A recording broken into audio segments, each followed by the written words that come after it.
sind richtige Monster. Feuerballattacke!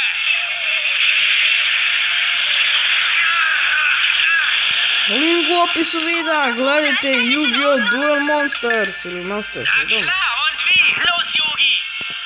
Nicht schlecht gespielt, Yugi, für einen Anfänger. Aber was sagst du hierzu?